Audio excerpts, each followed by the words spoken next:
Kita ke Jakarta, saudara. Kemacetan yang terjadi di Jalan TB Simatupang, Jakarta Selatan terus menjadi perhatian Pemprov DKI Jakarta. Gubernur DKI Jakarta Pramono Anung menargetkan sejumlah pembangunan di jalan tersebut selesai lebih awal di bulan November nanti.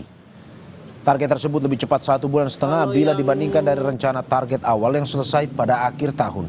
Pramono meminta maaf kepada masyarakat atas kemacetan yang terjadi akibat pembangunan. Kemacetan di Jalan TB Simatupang, Jakarta Selatan kerap dikeluhkan warga. Selain banyaknya kendaraan yang melintas di jam sibuk, kemacetan tersebut juga diperparah akibat banyaknya proyek galian yang memakan sebagian badan jalan.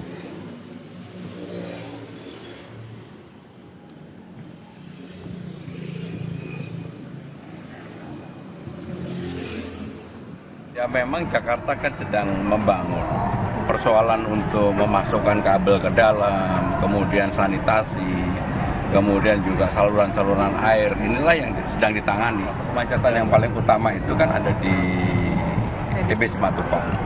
Dan saya sudah memerintahkan untuk bedeng-bedengnya dikecilin, sebagian trotoarnya yang sekarang ini memang nggak bisa digunakan secara baik bagi pejalan kaki, karena memang beberapa juga terpotong-potong. Untuk sampai dengan bulan November digunakan untuk menangani lalu lintas terlebih dahulu, nanti akan kami kembalikan. Kita ke sorotan lain, saudara. Presiden Prabowo Subianto mengunjungi Wakil Presiden ke-13 Ma'ruf Amin di kediamannya di Depok, Jawa Barat pada hari Minggu. Momen kunjungan tersebut diunggah Prabowo melalui akun Instagramnya. Dalam unggahannya, Presiden Prabowo menyebut berdiskusi dan bertukar pikiran mengenai arah pembangunan bangsa ke depan. Kunjungan ini juga disebutkan sebagai cermin kehangatan hubungan antar pemimpin bangsa.